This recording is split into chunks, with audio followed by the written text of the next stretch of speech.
Hace 3.900 millones de años, nuestro astro Sol, con su fuerza gravitacional, atrajo a un planeta intruso dentro de nuestro sistema planetario. Un astro de aspecto rojizo, de un tamaño tan colosal como Júpiter, que los sumerios llamaban Nibiru, el planeta de cruce.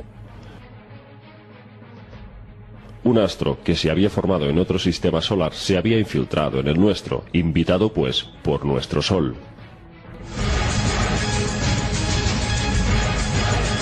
Al desviarse así la trayectoria de Nibiru, ocurrió un desastre cósmico sin precedentes, pues el paso errático de este nuevo astro estaba en rumbo de colisión contra otro coloso, un planeta llamado Tiamat. Conocido como el astro acuoso, formado por océanos en su totalidad, Tiamat constaba de 11 satélites. El mayor de ellos se llamaba Kingu. En esa época en nuestro sistema solar solo había 8 planetas, que los sumerios designaban así.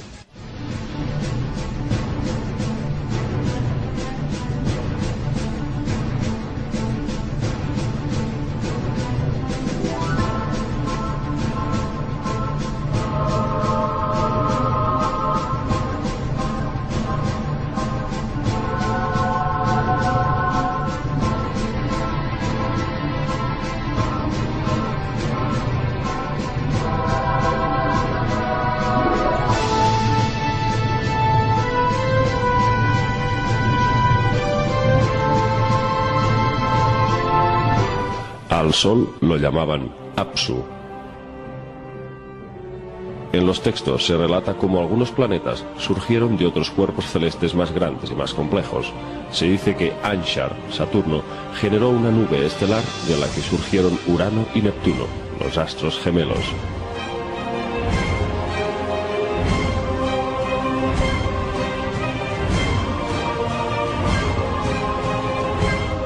Cuando Nibiru pasó cerca de Anshar, arrancó a uno de sus satélites con su campo gravitatorio y lo arrastró hacia las afueras del sistema solar. Ese satélite era conocido como Gaga, nuestro actual Plutón. En esta primera incursión de Nibiru en nuestro sistema solar, se produjo una colisión entre uno de los satélites de Nibiru contra Tiamat. Después, una segunda embestida. 2 lunas de Nibiru terminan por agrietar a Tiamat.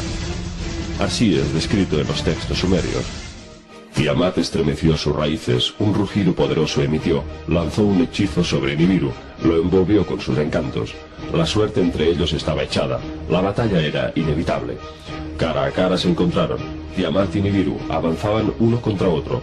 Se acercaban a la batalla buscando el singular combate. El viento maligno cargó contra su vientre, se abrió paso en sus entrañas aullaban, su cuerpo se dilató, la boca se le abrió. A través de la abertura Nibiru disparó una flecha brillante, un relámpago divino. La flecha le despedazó las entrañas, le hizo pedazos el vientre, le desgarró la matriz, le partió el corazón. Nibiru contempló el cuerpo sin vida. Tiamat era ahora un cadáver masacrado.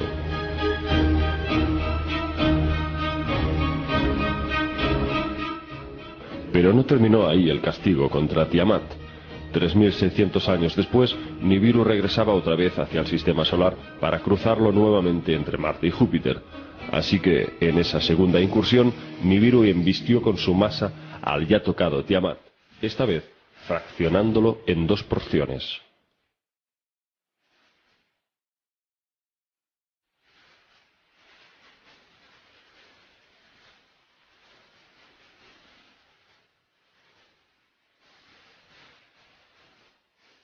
El señor Nibiru volvió más tarde, se encaminó hacia ella, se detuvo a ver su cuerpo sin vida.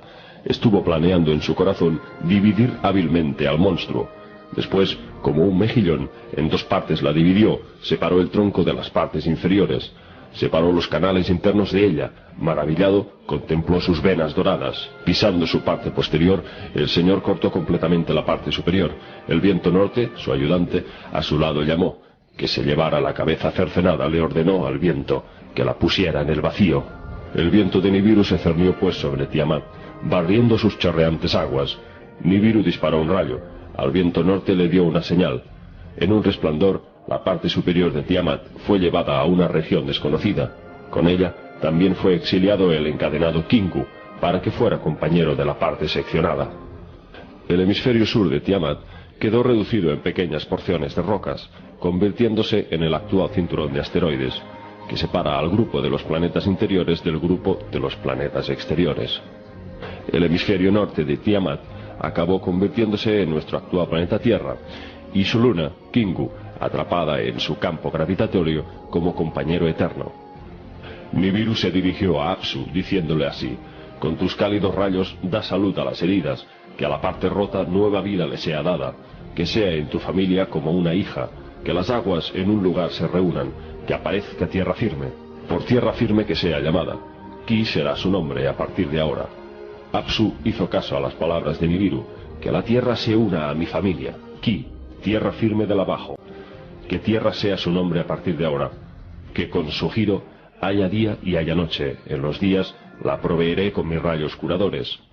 Que Kingu sea una criatura de la noche, lo designaré para que brille en la noche compañera de la tierra, para siempre luna será».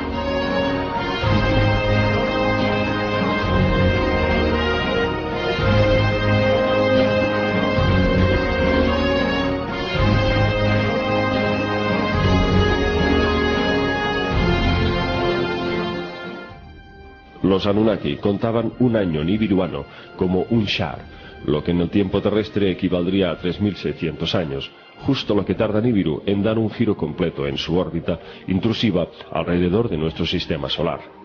Pero esos 3600 años, para los Anunnaki en Nibiru, solo habría transcurrido un año.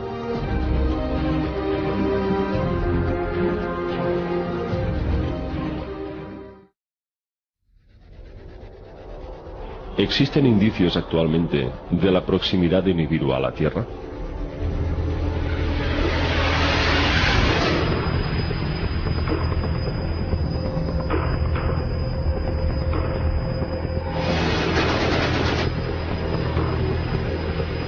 ¿Qué sabe la NASA sobre este planeta?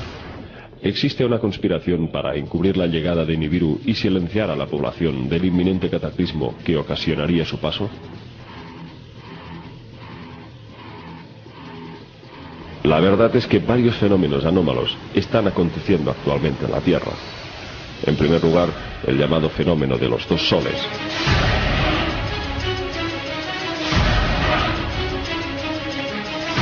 Miles de personas en todo el planeta han visto y filmado el Sol con otro segundo objeto luminoso de grandes proporciones.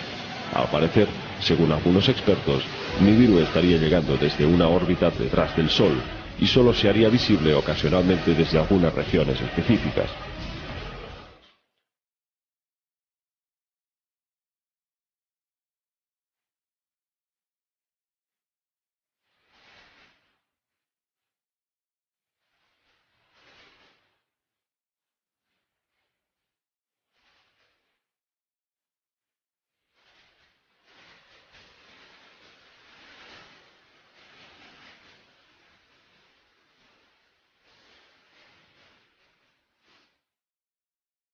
En segundo término, en los últimos años, se viene produciendo un fenómeno sonoro llamado The Hum. Extraños sonidos se están reportando en todas partes del mundo.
Algo desconcertante parece estar ocurriendo en las alturas. Sonidos metálicos parecidos a turbinas o compresores se han podido grabar en todas partes.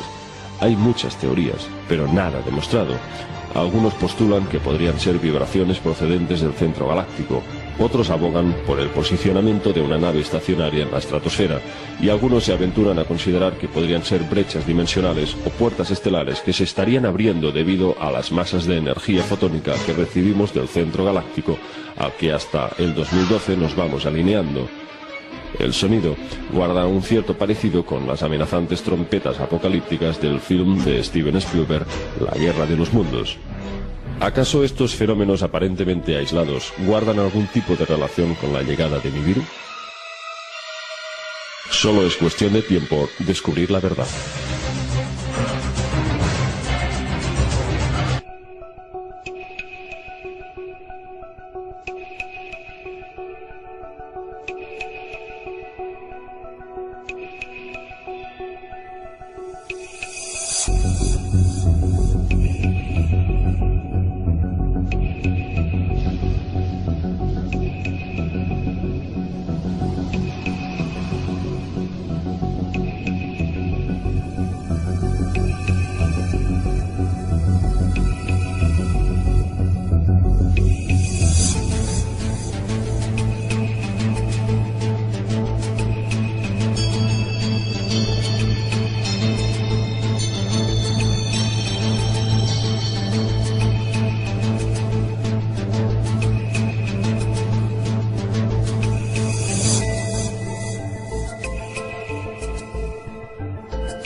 La llamada tríada de dioses sumerios la encabezaba Anu, el soberano monarca y máximo mandatario del planeta Nibiru. Casado con Antu, tenía dos hijos, Enlil y Enki, enfrentados entre sí por la sucesión del trono. Anu, o An, significa cielo y se le representaba con una estrella. Era el dios que gobernaba desde los cielos. Los sumerios le rendían culto en la ciudad de Ur.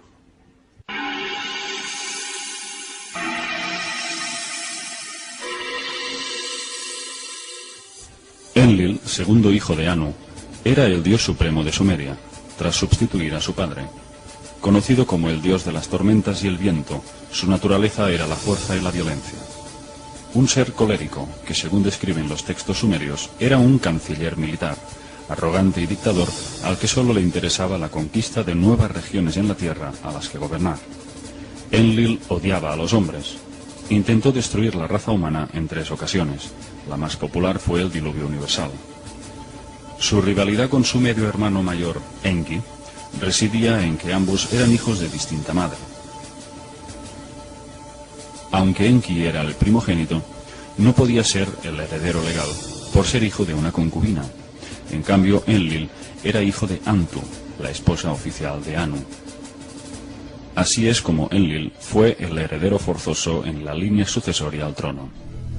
Sus símbolos eran una corona y 7 estrellas, las Pléyades.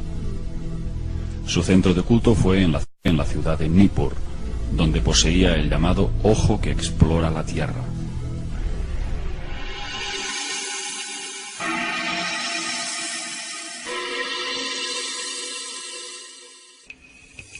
dios sumerio de las aguas, la fertilidad y la sabiduría, guardián de las leyes divinas, Enki era un científico e ingeniero con grandes conocimientos sobre ingeniería genética, a través de la cual diseñó y creó al ser humano, manipulando el ADN para mejorarlo a través de diversos intentos.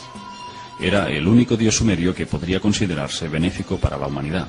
Se distinguía por su sabiduría y filosofía espiritual. Fue quien impartió el conocimiento al hombre antiguo.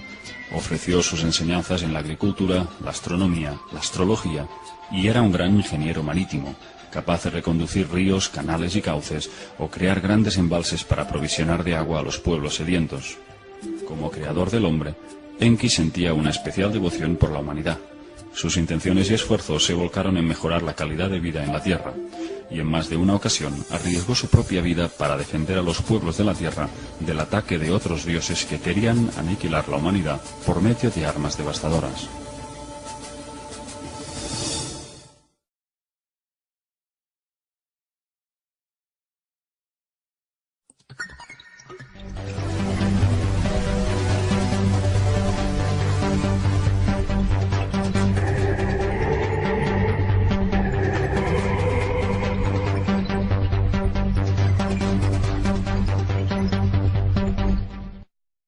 La primera expedición Anunnaki que llegó a la Tierra, todo según las tablillas, estaba compuesta por 50 Anunnakis, liderados por Enki, enviado a la Tierra por su padre Anu.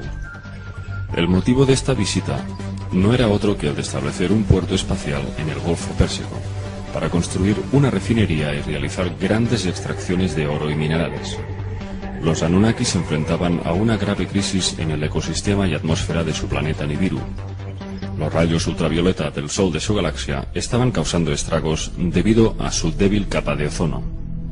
Necesitaban el oro para su propia supervivencia. Idearon un sistema para refinar el mineral y lo liberaban con partículas en polvo en suspensión en su estratosfera. De esta forma creaban una barrera protectora contra los rayos solares.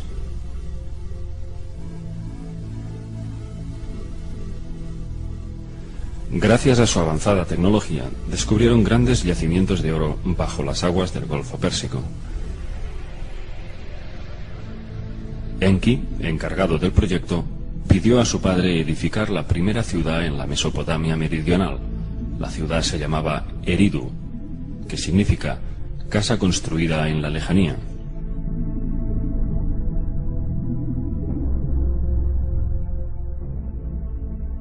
Estaba emplazada al lado de las aguas del Golfo Pérsico para la extracción de oro. Pero el plan no tuvo éxito. Después de un sinfín de dificultades técnicas en este sistema de minería acuática para extraer el oro desde el mar, el soberano gobernante de Nibiru asume el fracaso de la misión y viaja hacia la Tierra para trazar un nuevo sistema, trayendo con él a su hijo Enlil. Anu le otorga a Enlil el control de la misión terrestre y relega al decepcionado Enki hacia nuevas extracciones de oro en el sudeste de África, donde habían descubierto grandes yacimientos. Llamaron a esa región el Abzu, la fuente primordial.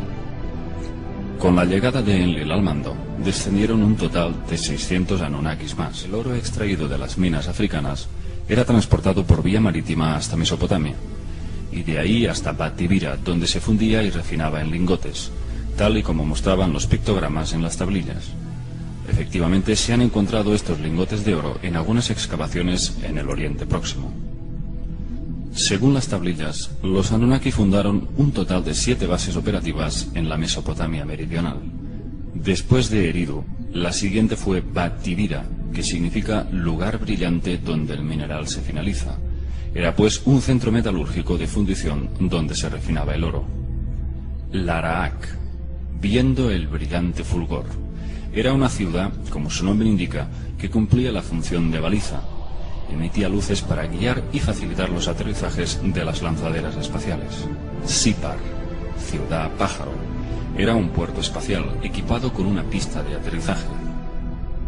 Shuruppak, el lugar del supremo bienestar, era el centro médico liderado por Ninhursag, hermanastra de Enlil y Enki. Nippur, que significa el lugar terrestre de Nibiru, era el centro de control de la misión, al frente del cual estaba Enlil. En el centro de Nippur, según describen los textos, había una cámara luminosa que llamaban Duranki, el enlace cielo-tierra. Era pues el centro de transmisiones con el cual se comunicaban con su planeta natal Nibiru y con los transbordadores espaciales que orbitaban la Tierra, los Igigi.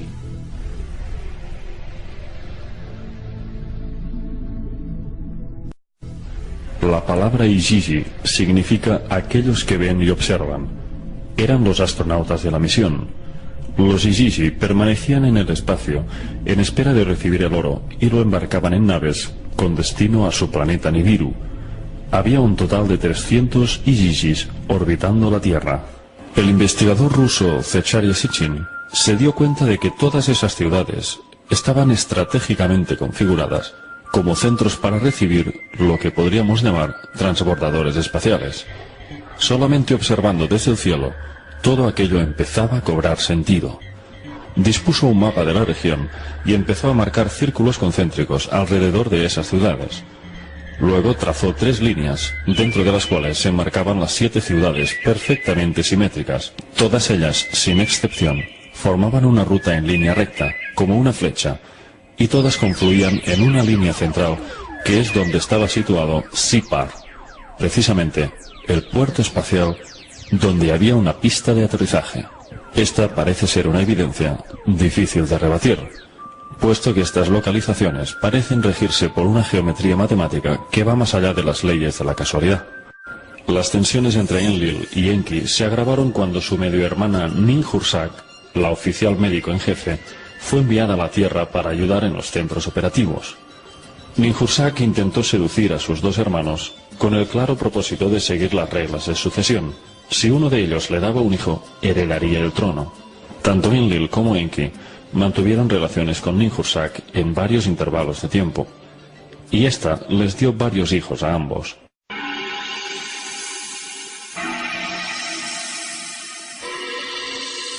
Mientras Enki seguía al mando de las extracciones de oro en las minas del Abzu africano, los mineros empezaron a comunicarle su descontento por las pésimas condiciones que tenían que sufrir bajo aquellas asfixiantes minas.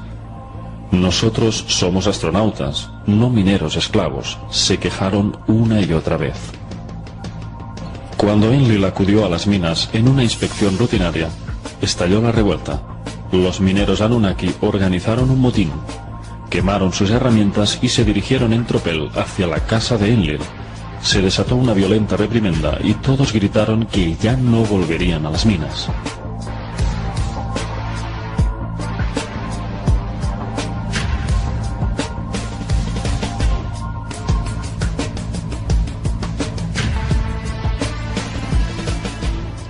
Entonces, Enlil comunicó a su padre Anu que la situación era incontenible y que se cortaba el suministro de oro. Las minas estaban cerradas y los Anunnaki se negaban a obedecer órdenes. Anu descendió a la Tierra y se reunió con todos los mandatarios. Hubo un consejo de guerra. Enlil estaba furioso y pensó que la solución para una total obediencia sería un castigo para el cabecilla que había organizado el motín. Exigió pena de muerte para el instigador, pero este nunca apareció. Los Anunnaki se habían unido en un acto de lealtad y no se dejaban intimidar por las amenazas. Con la llegada del rey Anu, los mineros le relataron las duras condiciones que habían tenido que afrontar en esas minas. El soberano les dio la razón y ordenó el cierre total de las minas. La misión quedó suspendida. Pero, ¿qué podían hacer ahora? Enki tuvo una idea. Y ante todo el consejo, dijo lo siguiente. En el sudeste africano vaga un ser que puede ser entrenado para realizar tareas en las minas. Si la marca de los Anunnaki fuese implantada en él.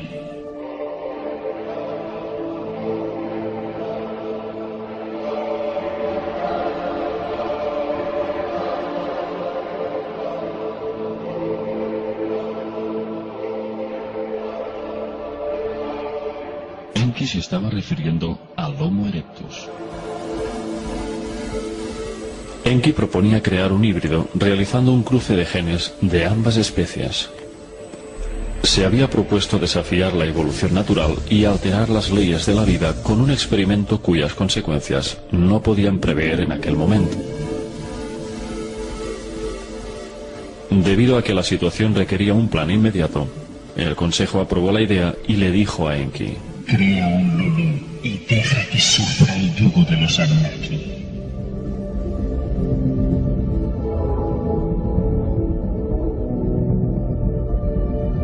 Se marcaron un plazo de tiempo, así que el proceso debió de ser rápido.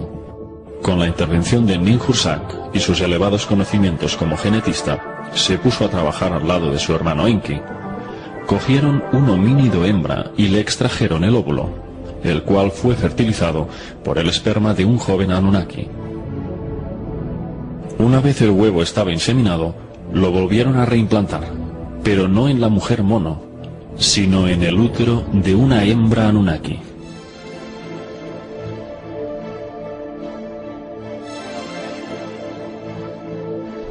Cuando surgió la criatura, Ninhursag la cogió en brazos y la alzó en el aire exclamando: lo he creado, mis manos lo han hecho.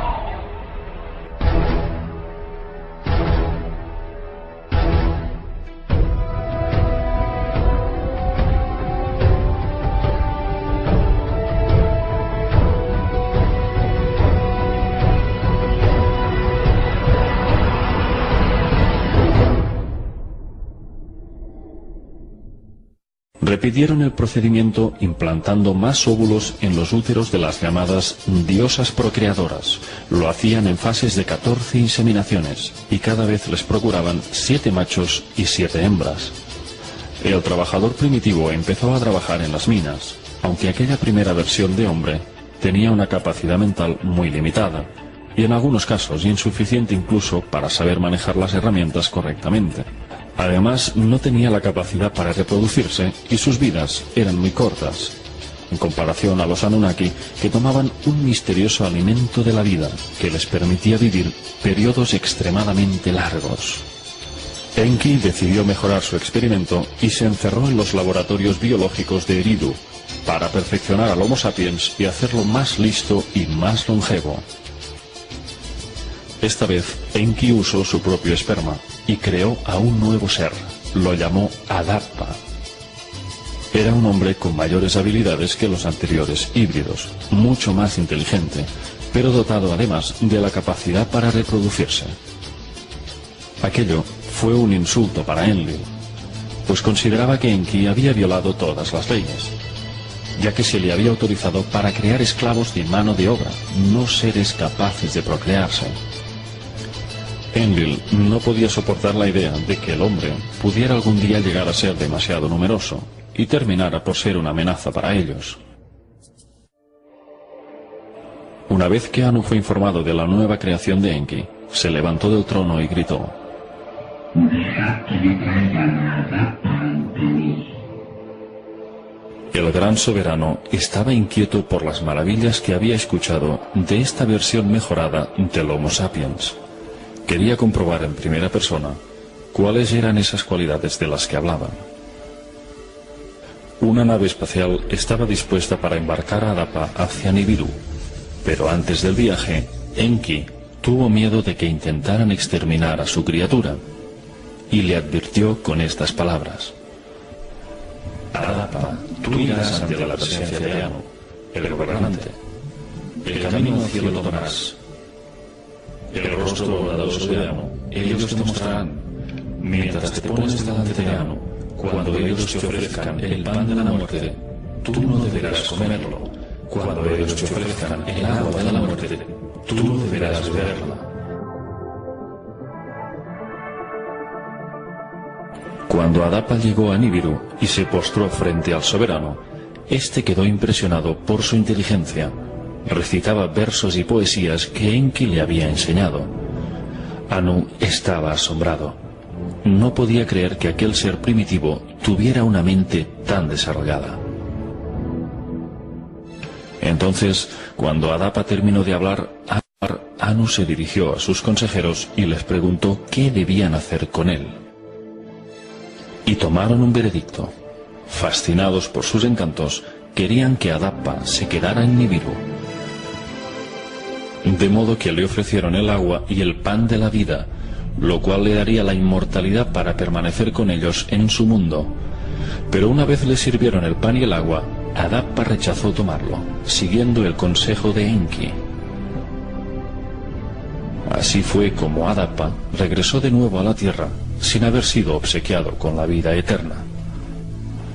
Una vez en la tierra, Adapa fue ordenado sumo sacerdote de Eridu, la ciudad de Enki.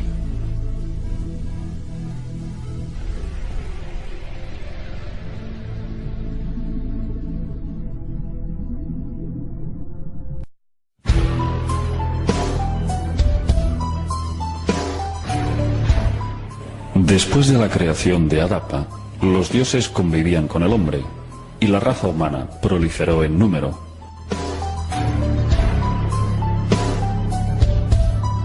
Los Anunnaki exigían más esclavos primitivos para sus tareas, pero poco a poco dejaron de utilizarlos como mineros y se fueron olvidando de las extracciones de oro, para convertir al hombre en un sirviente para todo tipo de tareas.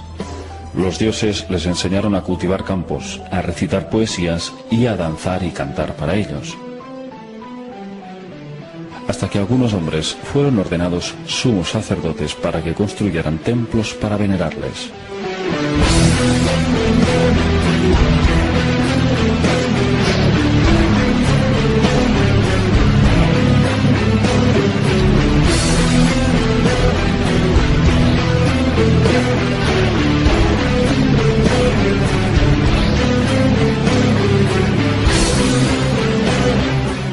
Cada Anunnaki alimentaba su egocentrismo fundando una ciudad propia para ser venerado como un dios. Todo lo que sabemos sobre los Anunnaki se lo debemos a un excepcional descubrimiento que tuvo lugar en un yacimiento de la bíblica ciudad de Nínive, la antigua capital asiria. Fue en el siglo XIX, en las ruinas del palacio de Asurbanipal, donde encontraron una biblioteca con los restos de 25.000 tablillas de arcilla con inscripciones cuneiformes, que nos relatan con detalle cómo esta civilización extraterrestre llegó a la Tierra hace 445.000 años y creó genéticamente al ser humano hará unos 300.000 años. ¿Quiénes eran realmente los Anunnaki? En el panteón sumerio figuran 23 dioses Anunnaki, pero sabemos que ni eran dioses, ni ángeles, ni demonios, sino criaturas con un desarrollo tecnológico y unos conocimientos sobre física avanzada, capaces probablemente de alterar el espacio y el tiempo, de atravesar dimensiones y mundos paralelos, y dotados de un potencial psíquico con el que podrían manipular las mentes de una raza inferior y convertirla en una especie esclava. Ante una civilización tecnológica como la suya, el hombre les consideró dioses celestiales con poderes para gobernar el cielo y la tierra.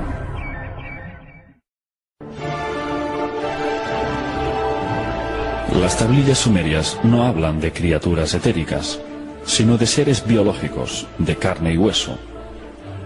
Los Anunnaki eran una raza guerrera, arrogante y con unos instintos de conquista y poder insaciables.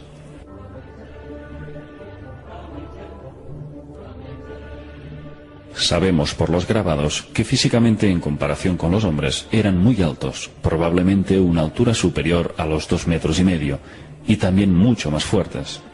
Se les representa como grandes manipuladores genéticos capaces de crear vida artificial y con conocimientos psíquicos muy elevados para jugar a ser dioses, creando religiones como sistema de control de la población, para confundir y generar guerras y disputas entre los pueblos de la Tierra. Pero, ¿qué aspecto tenían estas entidades? ¿Eran tan humanos como nosotros? En los grabados sumerios, los Anunnaki eran representados en forma humanoide, y aunque sus rasgos faciales quedaban parcialmente ocultos, en parte debido a sus barbas de lápiz lazuli, parecían tener un rostro humano. Sin embargo, en relación a su aspecto real, hay algo que no encaja. Los Anunnaki les prohibieron a los sumerios que en sus grabados y estatuas los reflejaran en su aspecto real. ¿A qué obedecía esta prohibición? Si los Anunnaki eran tan humanos como nosotros, ¿qué clase de inconveniente hubieran tenido en dejarse reflejar tal como eran? En Babilonia denominaban a los Anunnaki Sir, que significa dragones o gran serpiente. De hecho, el propio Enki pertenecía a una estirpe familiar llamada la Hermandad de la Serpiente, ya que su madre, la concubina Nanu, era descendiente de esta sangre. El símbolo de Enki eran las dos serpientes enroscadas del caduceo. Este símbolo podría encerrar hasta 3 tipos de significados. La primera interpretación sería la naturaleza reptiliana de estos seres, una posibilidad cada vez más aceptada por investigadores de todo el mundo, en vista de que prácticamente todas las culturas antiguas de la Tierra fueron creadas por dioses serpiente llegados de las estrellas.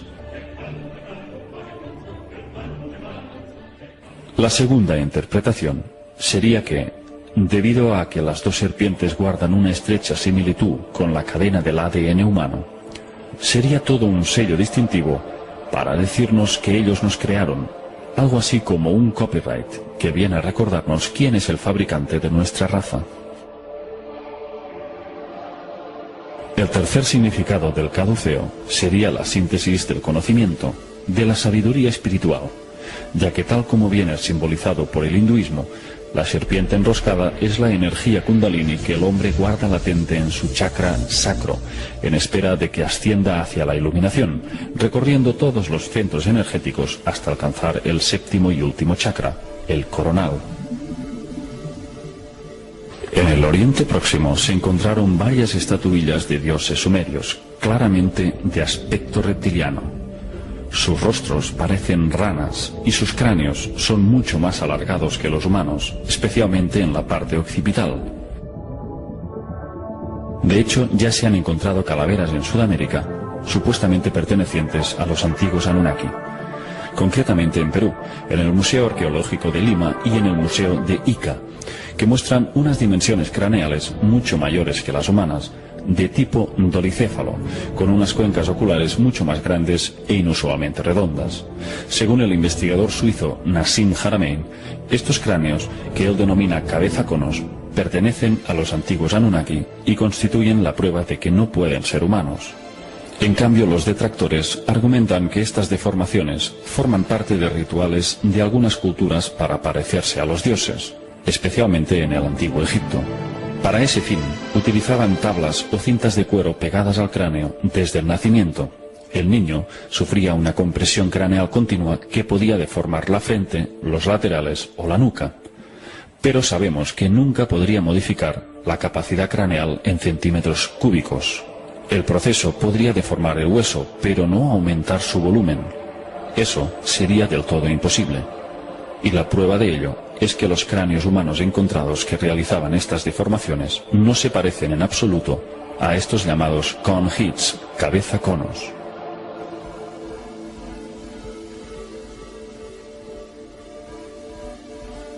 El mayor tamaño de cráneo humano que se tiene conocimiento alcanzaba unos 1980 centímetros cúbicos. Sin embargo, algunos de estos misteriosos cráneos alcanzaban un tamaño de unos 3.200 centímetros cúbicos, una diferencia importante. Aparte de este detalle, estos cráneos poseen un 15% más de ancho en sus órbitas oculares, y la perfecta simetría de sus lóbulos descartaría cualquier presión mecánica externa. Estaríamos hablando, pues, de seres que no se corresponden al hombre de Neandertal, ni el de Cromañón, ni al Homo erectus, pero mucho menos al Homo sapiens. En esta representación vemos lo que podría ser el verdadero aspecto de un Anunnaki.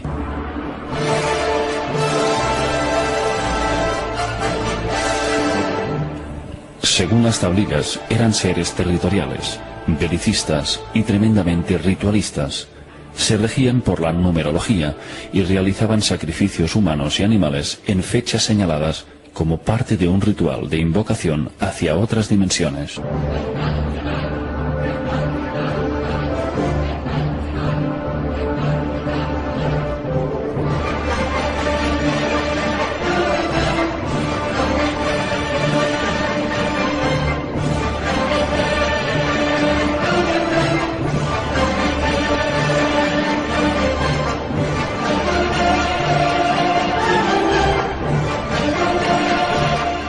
Durante sus ceremonias, sometían a los sacrificados a todo tipo de vejaciones, siguiendo un patrón parecido a los rituales adámicos. Les hacían comer y beber excrementos y les torturaban hasta el límite de sus fuerzas, para generarles un estado de pánico total. De este modo obtenían una energía de la que se alimentaban. Circulan ciertas teorías de que bajo un estado de pánico, estos seres se beberían la sangre del sacrificado para absorber el estallido de adrenalina que con el miedo se propagaría por el torrente sanguíneo, y eso les produciría un gran placer. Enki, en cambio, era contrario a estas prácticas y luchaba para liberar al ser humano de su esclavitud, a través de la fundación de las llamadas antiguas escuelas de sabiduría, que tanto proliferaron en Egipto. Enki fue un benefactor para la humanidad y el responsable de que el hombre fuera el depositario del conocimiento espiritual.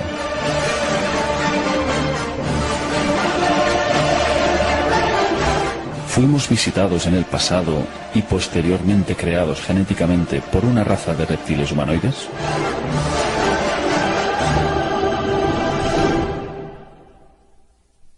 Aunque todas las evidencias apunten ineludiblemente hacia esa dirección, quien ostenta el poder mundial oculta esa realidad con el fin de que sigamos ignorantes sobre nuestros orígenes, pues este conocimiento podría tambalear las bases de todas las religiones del mundo y en gran medida causaría una revolución social sin precedentes que obligaría al sistema educativo a modificar todas las enseñanzas, y la ciencia actual tendría que admitir la invalidez de sus postulados.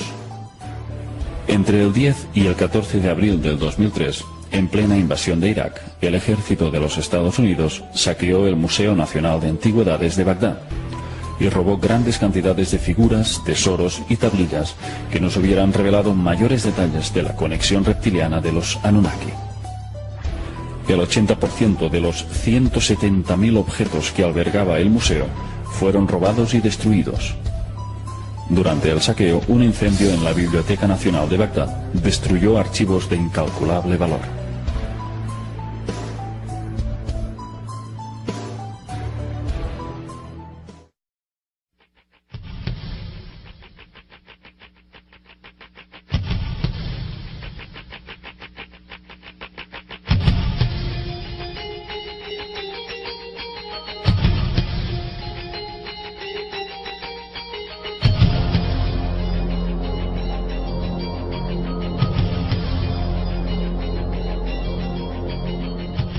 Cuando comenzaron a multiplicarse sobre la tierra y hubieron procreado hijas, viendo los hijos de Dios la hermosura de las hijas de los hombres, tomaron de entre ellas por mujeres las que más les agradaron. Libro del Génesis.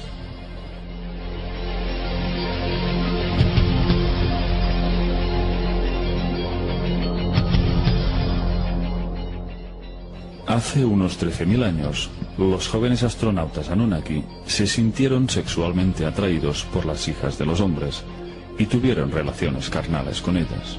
En los textos se describe como el dios Enlil estaba furioso por la lujuria y el sexo que se había desatado en la Tierra entre Anunnakis y seres humanos. Sus fornicaciones se escuchaban en todos los rincones y sus lamentos perturbaban el sueño de Enlil. Los Anunnaki gozaban de una existencia placentera al lado de aquella raza híbrida que se había convertido en su inseparable compañía.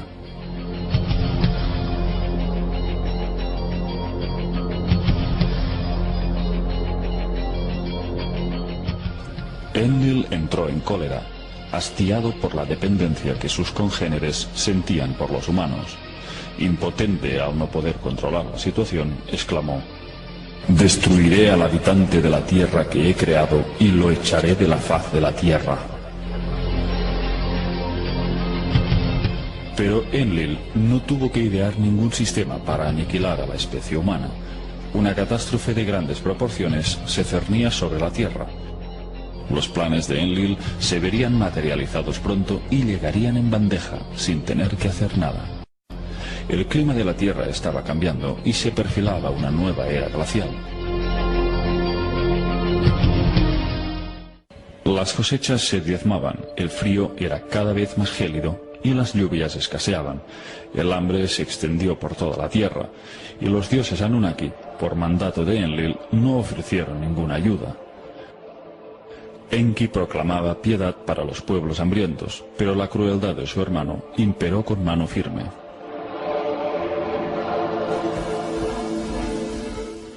Enlil dijo: «Dejad que se mueran de hambre, dejad que sean diezmados». Y pronto llegó la confirmación de las causas que provocaban esos cambios climáticos. En una estación científica situada en el extremo de África, Enlil recibió los primeros datos de alarma. La gran placa de hielo antártica se estaba deslizando peligrosamente hacia el océano.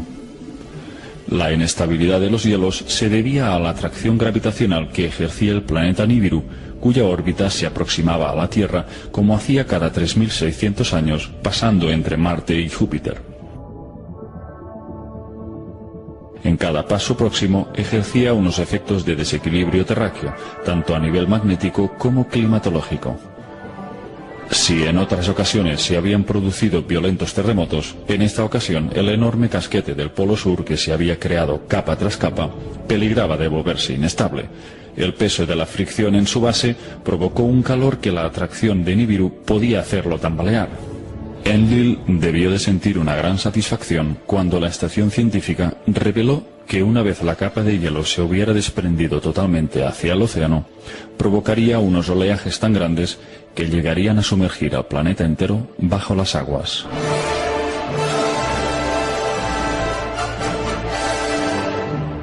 Aquel peligro inminente quedó confirmado por los Izizi que orbitaban la Tierra. Entonces se decretó una asamblea excepcional en la que acudieron todos los mandatarios Anunnaki para trazar las pautas a seguir. La gran convocatoria tuvo lugar en Sipar, el puerto espacial. Enlil comunicó cuáles habían de ser las directrices.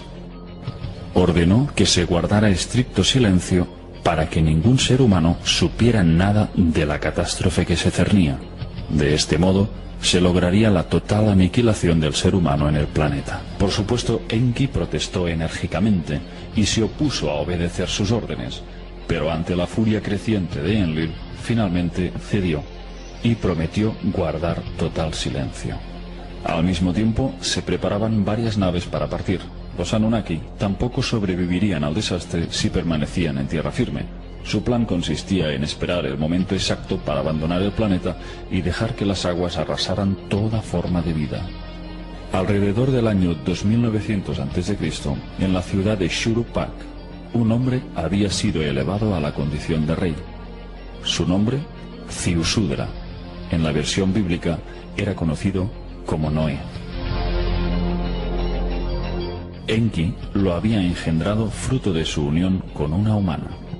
Pero su paternidad se le había atribuido a Lamec, descendiente de Adapa. En el libro de Enoch se nos detalla que Matusalén había elegido una esposa para su hijo Lamec. Cuando ésta quedó embarazada, tuvo un hijo singular, que los textos describen así: su cuerpo era blanco como la nieve y rojo como una rosa floreciente, y el cabello de su cabeza y sus largos mechones eran blancos como la lana, y sus ojos eran hermosos. Y cuando abrió sus ojos, iluminó toda la casa como el sol, y toda la casa estaba resplandeciente. Después del nacimiento de Noé, Lamec corrió hacia su padre y le dijo: «He engendrado a un extraño hijo, distinto y diferente del hombre, y parecido a los hijos de los dioses de los cielos, y su naturaleza es diferente y no es como nosotros. Y me parece que no ha nacido de mí, sino de los ángeles». De modo que, siendo Noé Ziusudra, hijo de Enki, éste no permitiría que fuera borrado de la faz de la tierra, y depositó en él todas sus esperanzas para salvar la semilla de la humanidad. Pero fue una experiencia espiritual lo que le hizo tomar la decisión definitiva. Una noche, Enki tuvo una visión reveladora. Se le apareció un ser llamado Ngazu, resplandeciente como los cielos, que le instruyó y le cedió una tablilla con un dibujo de una embarcación sumergible. Estas fueron sus palabras: Ahora toma el lado en tus manos para que los terrestres hereden la tierra. Llama a tu hijo Ziusudra, revélale la inminente calamidad sin romper el juramento. Dile que construya una embarcación que pueda soportar la avalancha de agua, una embarcación sumergible, semejante a la que te muestro en esta tablilla, que se salven él y su familia, y que lleve también la simiente de todo lo que sea valioso, sea planta o animal. Esa es la voluntad del Creador de todo.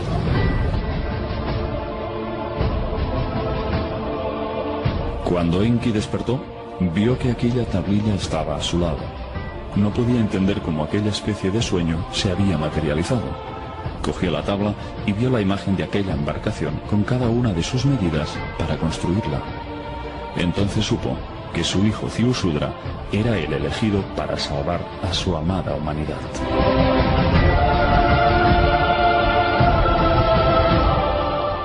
Enki entró en acción y lo hizo de una forma indirecta y sutil, penetrando en lo más hondo del subconsciente de Ziusudra, a través de sueños en los que le dio las instrucciones pertinentes para construir aquella arca que los tenía que salvar. Una noche, Enki se acercó hacia las estancias donde dormía Ziusudra y le habló a través de una pantalla de juncos. Estas fueron sus palabras: abandona tu casa, construye una embarcación, renuncia a tus posesiones, salva la vida. El aparejo tiene que ser muy fuerte, la brea fuerte y espesa para que no entre el agua. Que sea una embarcación que pueda darse la vuelta y caer para sobrevivir a la avalancha de agua. Construye la embarcación en 7 días, reúne en ella a tu familia y a tus parientes. Acumula en la embarcación comida y agua, lleva también animales domésticos. Después, en el día apuntado, se te dará la señal. El día esperado llegó y las primeras señales del desastre se manifestaron.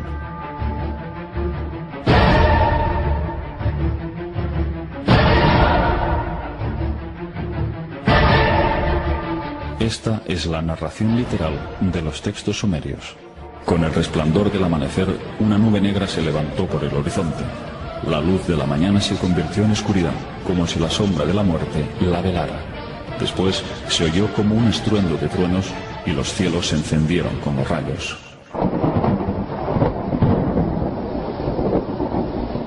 Una capa de hielo golpeó contra otra capa de hielo. De pronto se levantó una gran ola. La muralla de aguas llegaba hasta los mismos cielos. Una tormenta de una ferocidad nunca vista se puso a bramar en el fondo de la tierra. Cuando la ola llegó a Shuruppak, se tragó a la embarcación como un abismo de agua. Aunque completamente sumergida, la embarcación se mantuvo firme. No entró siquiera una gota de agua. En el exterior, la ola de la tormenta tomó desprevenida a la gente como una batalla mortal. Nadie podía ver a sus semejantes, el suelo se desvaneció y solo había agua. De pronto las poderosas aguas habían cubierto la tierra firme. Antes de que terminara el día, la muralla de agua, ganando velocidad, arrolló las montañas. Los Anunnaki observaban la dramática escena desde las alturas, a bordo de la nave espacial que se elevaba en los cielos. Todos pudieron ver cómo se extinguía la vida. En ese momento les embargó el dolor de un profundo arrepentimiento. Todos los Anunnaki se dieron cuenta de cuánto habían amado a la Tierra y a la humanidad.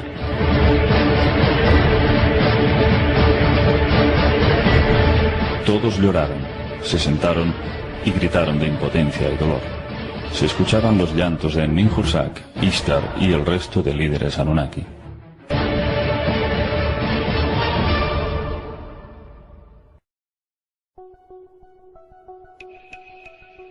Después de 40 días, las aguas descendieron y los Anunnaki comenzaron a tomar tierra. Sus naves bajaron sobre el monte Ararat, ya que sus picos fueron los primeros en emerger de las profundidades. Era la zona más alta del cercano oriente. El arca de Ziusudra también fue guiada hacia el monte Ararat, gracias a la ayuda de un guía que le había facilitado Enki.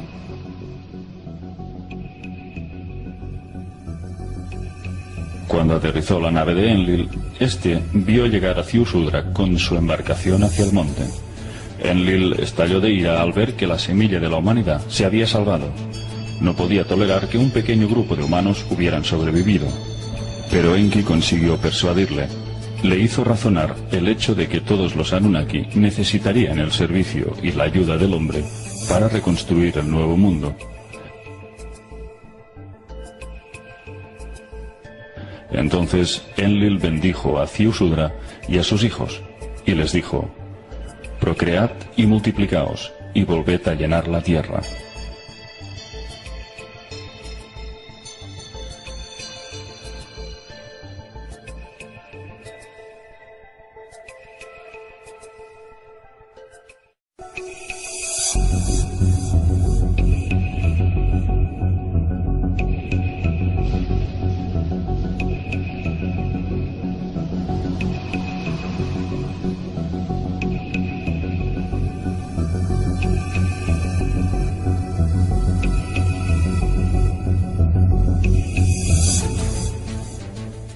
Los Anunnaki que decretan los destinos se sentaron a intercambiar opiniones con respecto a la Tierra. Crearon las 4 regiones. Cuando las aguas descendieron y las capas de lodo se secaron, las tierras de Sumer fueron repobladas de nuevo por los grandes dioses Anunnaki. Solo en las tierras altas era posible la siembra de cereales y hortalizas, de modo que, según los estudios de Sitchin, la agricultura emergió súbitamente después del diluvio universal en el llamado Monte de los Cedros, en Baalbek, Líbano. Según los textos, Anu envió las semillas desde el cielo a su hijo Enlil. Enlil transportó la cebada y la sembró en la montaña, transportó aquello que vegeta. Ante las infinitas posibilidades que les permitía esta segunda reconquista de la tierra, pudiendo partir desde cero, los hermanos rivales Enlil y Enki dividieron la tierra en 4 regiones, pero no solo para gobernarlos ellos mismos, sino sus respectivos descendientes. Un sorteo extraordinario arrojó el siguiente resultado. Enlil y sus hijos heredarían Asia y Europa. Enki y su clan gobernarían África.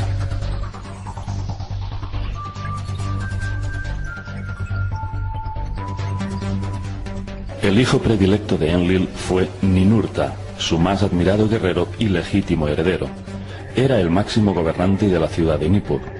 Ninurta heredó las tierras de Elam, Persia y Asiria. Fue uno de los dioses que más esfuerzos invirtió para reconstruir los daños que había causado el diluvio. Ninurta fue quien junto a su padre introdujo la agricultura, expandiendo las primeras semillas del tubérculo, los cereales, el trigo, las uvas, etc. Y proporcionó la primera herramienta para trabajar la tierra, el arado. Pero fue Enki quien, viendo al hombre sufrir en los campos, quiso facilitar sus arados, introduciendo a los primeros animales de carga. Según los textos, Enki creó a las criaturas vivientes más grandes y los toros reemplazaron a las personas como tiradores del arado. Debido a que el diluvio había causado serios daños en los ríos Tigris y Éufrates, fue Ninurta quien construyó represas en las montañas, cavando nuevos canales para los ríos y haciendo drenar el exceso de aguas. Tales fueron los esfuerzos de Ninurta por reparar los daños y reconstruir al nuevo mundo, que los expertos encontraron un texto llamado Las hazañas y proezas de Ninurta, en donde se describe cómo el afamado dios, fruto de su exceso de movilidad, estrelló su aeronave contra las montañas, un pequeño accidente del que salió ileso. Durante miles de años, Ninurta fue venerado por la humanidad como el dios que nos había enseñado a labrar la tierra. Otro hijo de Enlil fue Nannar, o también llamado en acadio el dios luna Sin. Era representado como un anciano con cuernos y barba. Su símbolo era una luna creciente. Era el dios lunar masculino. Nannar fue un dios benévolo, que heredó Sumer y todas las tierras que se extendían hacia el oeste, hasta el Mediterráneo. Nannar se encargó de reedificar las ciudades antediluvianas que habían sido arrasadas por las aguas. Las reconstruyó desde sus mismos cimientos, creando a su vez otros nuevos asentamientos. Nannar tuvo 2 gemelos, Inanna y Utu, que tuvieron una gran repercusión en la llamada Guerra de los Dioses, que pronto se desataría entre los Anunnaki. Inanna, o en acadio, Ishtar, era la diosa del amor y la guerra. Aunque tenía 7 templos de veneración en Sumeria, el mayor de todos era en la ciudad de Uruk. Inanna era una diosa guerrera conocida por sus insuperables habilidades de lucha. Su ferocidad y crueldad en el campo de batalla la convirtieron en una diosa temida por hombres y dioses. Prácticamente invencible, su sed de conquista la llevó a protagonizar cruentas guerras contra el clan de Enki. El hijo más pequeño de Enlil fue Ishkur, también llamado Adat en acadio. Se le representaba subido a un toro y portando rayos en sus manos, de forma muy parecida al dios griego Zeus. Ishkur heredó las tierras del noroeste, el Asia Menor y las islas del Mediterráneo. De ahí, su realeza se extendió con el tiempo hasta Grecia. Siendo Enki soberano de África, repartió el dominio de sus áreas entre sus hijos. Su hijo primogénito y heredero legítimo fue Marduk, que significa hijo del monte puro, pero a su vez Marduk es también el nombre babilónico de Nibiru, que Enki le puso en honor a su planeta de origen.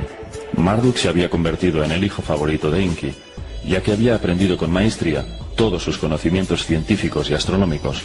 Además, era un guerrero implacable, pero carecía de la nobleza de su padre y era incapaz de contener la ira y la sed de conquista. Sin embargo, esa actitud no impidió que Enki tuviera una relación de estrecha armonía y amistad con su hijo. Enki le cedió todos sus poderes políticos, científicos y morales y confió plenamente en sus capacidades de liderazgo, hasta el punto de que gracias a sus heroicas hazañas se convirtió en dios de Babilonia.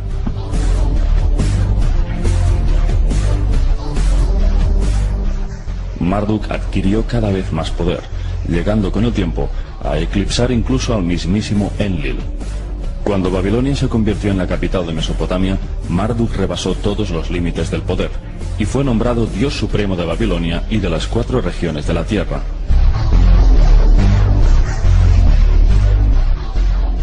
Según las interpretaciones de Sitchin, Marduk heredó las tierras del Valle del Nilo, y podría muy bien ser que Marduk y Ra, el dios solar de Egipto, fuesen la misma entidad, así como Enki sería el dios egipcio Ptah, el padre de Ra.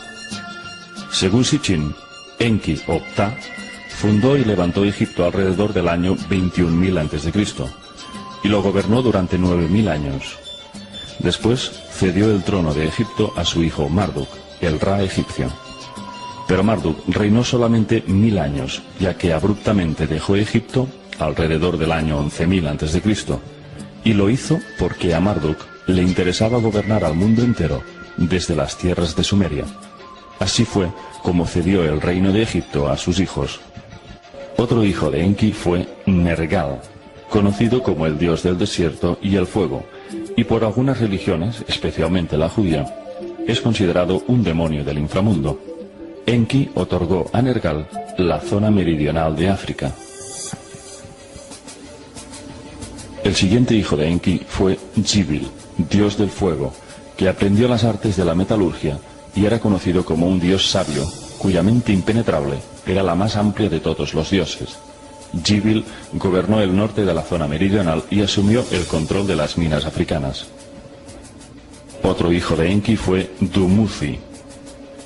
Era conocido como el pastor o dios de la fertilidad. Dumuzi estuvo casado con la diosa Inanna y fue el 5º rey de la dinastía de Bad-Dibira. Dumuzi heredó la meseta de pastos del Sudán.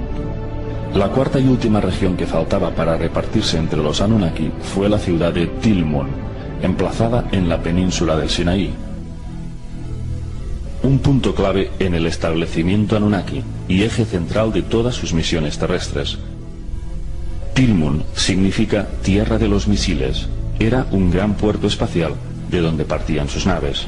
Algunos expertos describen a Tilmun como una puerta estelar o una escalera al cielo, aunque también es definida como la zona sagrada o la morada de los dioses, por lo que se deduce que albergaba una tecnología espacial capaz de transportar a los dioses hacia otros mundos o a su propio planeta de origen, Nibiru.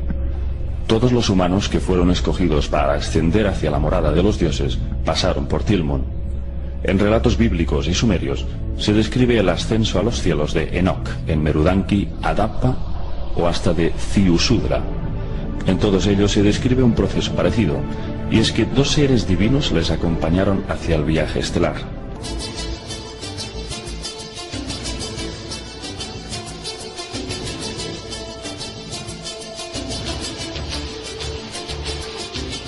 Por ejemplo, Adapa fue recibido ante la puerta de Anu por dos jóvenes dioses, Dumuzi y Jizida. Los que acompañaron a Emerudanki fueron los dioses Shamash y Ishkur. En el caso de Enoch fueron dos arcángeles. Cuando estos humanos elegidos cruzan la llamada puerta de Anu, simbolizada por el disco solar que representa a Nibiru, luego son regresados a la Tierra. Pero estos humanos llegan ascendidos, iluminados por una instrucción celestial, convertidos no solo en científicos, sino en sumos sacerdotes y en progenitores de un largo linaje sacerdotal que sus hijos se encargarán de instaurar en la Tierra. De estos sacerdotes elegidos por los dioses descendería toda una generación de faraones, monarcas y reyes que gobernarían diferentes regiones del planeta. Y una ley inamovible estaba sujeta a su linaje. Solo podían procrear con los de su misma línea de sangre. Según los textos, la simiente sacerdotal no puede ser profanada. También sabemos que esos humanos elegidos y convertidos en sacerdotes y faraones eran en realidad híbridos de los dioses Anunnaki. Por lo tanto, eso explicaría la prohibición de mezclarse con seres humanos comunes. Entonces, cabe preguntarse, ¿qué clase de genética contenía la sangre de estos elegidos? ¿Por qué los dioses crearon estos linajes de sangre híbrida para que gobernaran los pueblos de la Tierra? El autor británico David Icke asegura que detrás de este linaje de híbridos se oculta un poder en la sombra que gobierna nuestro mundo a través de sociedades secretas que se remontan a la antigua Babilonia. Según él, estos híbridos pasaron a ser faraones en Egipto y de ahí emigraron hacia Europa, creando la actual realeza. Estos monarcas, según David Icke, poseen una genética reptiliana que les permite cambiar de forma. Los llama los reptilianos metamórficos y dice que adoptan forma humana para pasar desapercibidos ante nuestros ojos. Si David Icke tiene razón, ¿serían estos linajes procedentes de los Anunnaki utilizados como un sistema de control a través de una línea sanguínea que sirva a sus intereses de dominación? Y volviendo al punto del relato, los Anunnaki estaban ansiosos por conseguir el dominio de Tilmun. Pero para evitar conflictos de intereses y hacer un reparto justo, optaron por adjudicarle la ciudad a la medio hermana de Enlil y Enki, la diosa Ninhursag. Debido a que ella no participaba de las rivalidades de ambos hermanos, su actitud neutral de no posicionarse a favor de uno u otro y de su amplio sentido de justicia hizo que todos los Anunnaki aprobaran casi por unanimidad el cederle el control absoluto de Tilmun. Las tierras de Tilmun albergaban minas de las que los faraones egipcios extraían piedras preciosas, turquesas, lapislázuli, malaquita, cobre, etc., así como depósitos de agua subterránea bajo la superficie rocosa. La diosa egipcia Hathor era conocida como Señora del Sinaí y gobernaba aquellas minas de Tilmun. Hathor era representada con cuernos de vaca y la llamaban por el sobrenombre de la vaca. Según Sitchin, podemos establecer analogías entre la diosa Hathor y la propia Ninhursag. Si bien al principio, cuando llegaron a la Tierra, Ninhursag fue una bella joven, nombrada médico en jefe de los Anunnaki, que gobernaba el centro médico Shuruppak, ahora había envejecido y debido a su sobrepeso la llamaban la vaca y la simbolizaban con cuernos de vaca igual que la diosa egipcia. De manera que Sitchin postulaba que Ninhursag y Hathor eran la misma diosa. El diluvio universal tuvo consecuencias importantes sobre el ciclo de longevidad del ser humano. Ignoramos las razones, pero es indudable de que el proceso de envejecimiento se aceleró notablemente a partir del diluvio. En este gráfico podemos comprobar el linaje de descendientes de los hijos de Noé y la notable disminución de sus años de vida.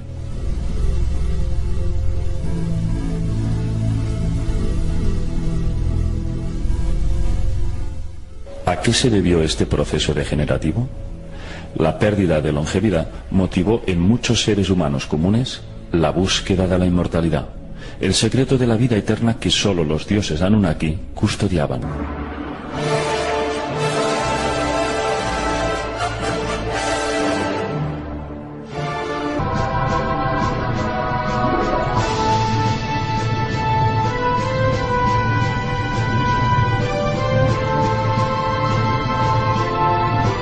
Al sol lo llamaban Apsu. En los textos se relata cómo algunos planetas surgieron de otros cuerpos celestes más grandes y más complejos. Se dice que Anshar, Saturno, generó una nube estelar de la que surgieron Urano y Neptuno, los astros gemelos.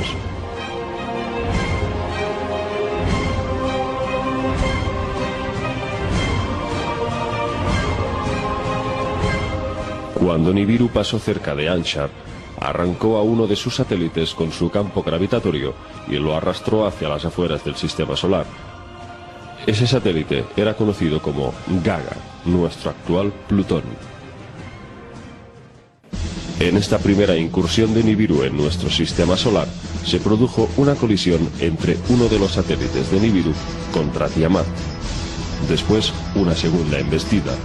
Dos lunas de Nibiru terminan por agrietar a Tiamat. Así es descrito en los textos sumerios. Tiamat estremeció sus raíces, un rugido poderoso emitió, lanzó un hechizo sobre Nibiru, lo envolvió con sus encantos. La suerte entre ellos estaba echada, la batalla era inevitable. Cara a cara se encontraron. Tiamat y Nibiru avanzaban uno contra otro, se acercaban a la batalla buscando. A su lado llamó, que se llevara la cabeza cercenada, le ordenó al viento que la pusiera en el vacío. El viento de Nibiru se cernió pues sobre Tiamat, barriendo sus chorreantes aguas. Nibiru disparó un rayo. Al viento norte le dio una señal. En un resplandor, la parte superior de Tiamat fue llevada a una región desconocida. Con ella también fue exiliado el encadenado Kingu, para que fuera compañero de la parte seccionada. El hemisferio sur de Tiamat quedó reducido en pequeñas porciones de rocas, convirtiéndose en el actual cinturón de asteroides, que separa al grupo de los planetas interiores del grupo de los planetas exteriores. El hemisferio norte de Tiamat acabó convirtiéndose en nuestro actual planeta Tierra, y su luna, Kingu, atrapada en su campo gravitatorio como compañero eterno.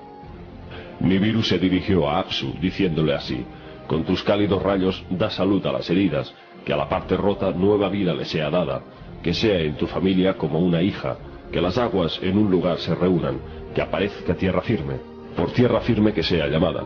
Ki será su nombre a partir de ahora.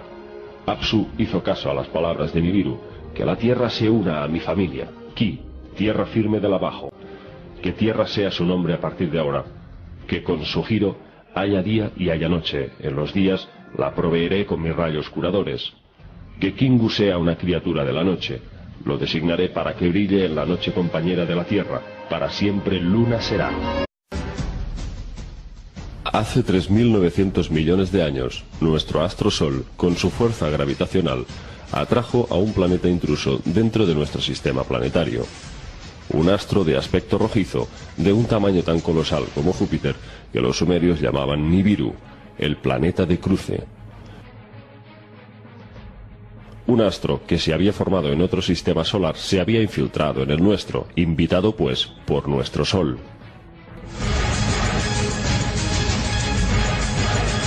Al desviarse así la trayectoria de Nibiru, ocurrió un desastre cósmico sin precedentes, pues el paso errático de este nuevo astro estaba en rumbo de colisión contra otro coloso, un planeta llamado Tiamat. Conocido como el astro acuoso, formado por océanos en su totalidad, Tiamat constaba de 11 satélites, el mayor de ellos se llamaba Kingu. En esa época en nuestro sistema solar solo había 8 planetas, que los sumerios designaban así.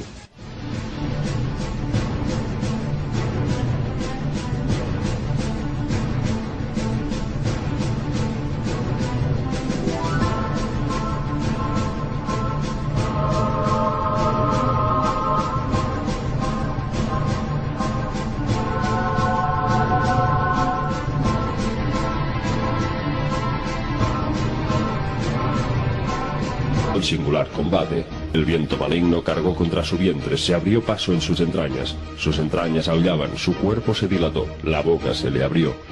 A través de la abertura Nibiru disparó una flecha brillante, un relámpago divino.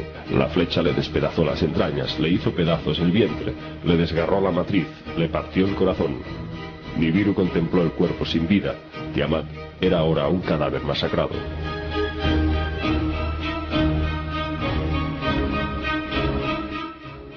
Pero no terminó ahí el castigo contra Tiamat. 3.600 años después, Nibiru regresaba otra vez hacia el sistema solar para cruzarlo nuevamente entre Marte y Júpiter. Así que, en esa segunda incursión, Nibiru embistió con su masa al ya tocado Tiamat, esta vez fraccionándolo en 2 porciones.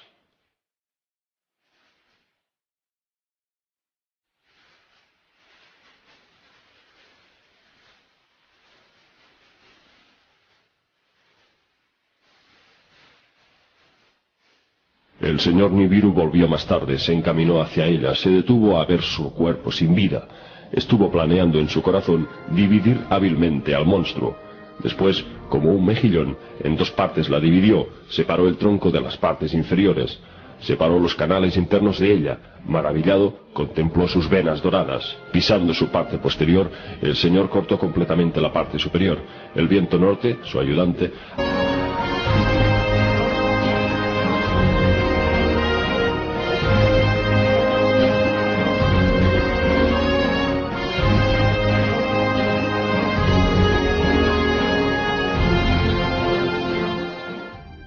los Anunnaki contaban un año nibiruano como un Shar, lo que en el tiempo terrestre equivaldría a 3.600 años, justo lo que tarda Nibiru en dar un giro completo en su órbita intrusiva alrededor de nuestro sistema solar.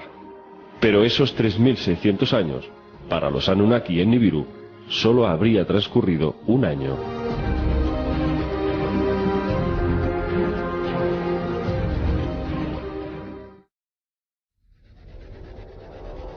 ¿Existen indicios actualmente de la proximidad de Nibiru a la Tierra?